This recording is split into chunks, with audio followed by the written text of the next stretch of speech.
याचा अर्थ तुम्ही भेदच समजू नका. सगळ्यात कंड भांडणं खेळायचं असेल तर तो मराठ्याला आहे. मग भांडणं म्हणलं की आम्हाला फुल टाइम आहे बरं का मोकळा. भांडण म्हणलं टाइम आहे, भांडण नाही म्हणलं की मराठ्याला टाइम नाहीये. भांडणातला टाइम देतो मग आम्ही. आमची जात क्षत्रिय आहे. आम्ही जर एकदा तर लागलो ना तर तुम्हाला आखडणार नाही बरं का. मुख्यमंत्री साहेबांना सुद्धा च्या माध्यमातून सांगतो की मुनीर भाई आखाडा बरं काही हे घेण्यान देण्याचं मारवड्याचं आणि मराठ्याचं लावून देते. हे मुनीर भाई येत नवीन मुनीर भाई झाले आता हे मुनी नाही राहिले आता हे मुनीर भाई झाले आता. हे मुनीर भाईला आखाडा नसता. मुनीर भाई 100% टोले खाणार कारण मुनीर भाई भातच खातोय नुसता एका टोल्यातच खाली पडत.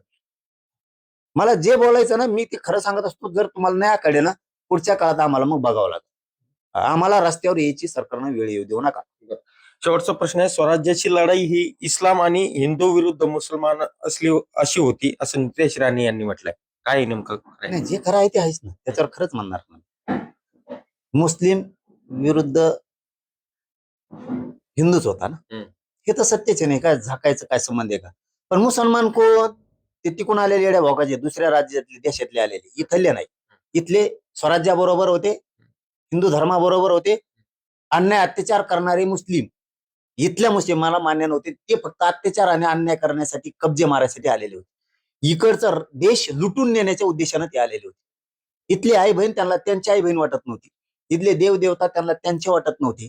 कारण ते क्रूर विकृत मनोवृत्तीचे ते विचाराचे लोक होते. ते मुसलमान त्यांना ठोकीत होते.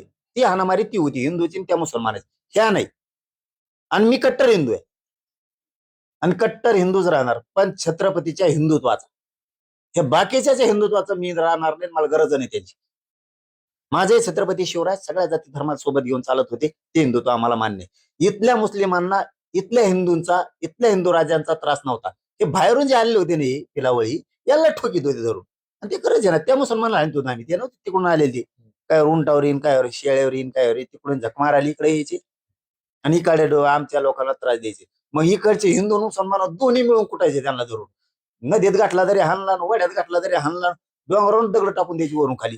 ते मुसलमान सगळे पळून लावले. इथल्या मुसलमानाने हिंदूंनी मिळून. इथल्या मुसलमानांचं आणि हिंदूंचा काही संबंध नाही. त्या मुसलमानाचं ते खोटाखोट्या झालेले आणि ते खरंच आहे. त्या मुसलमानाचं इथल्या हिंदूचं वाद होता हे खरंय. तर हे होते मनोज जरांगे पाटील आणि अंजनगाव प्रकरणावर त्यांनी त्यांची प्रतिक्रिया दिलेली आहे. याशिवाय ते सध्या हे प्रकरण मिटल्यामुळे अंजनगावला जाणार नाही असं देखील त्यांनी स्पष्टपणे सांगितलेलं आहे. नितेश महाजन, G24.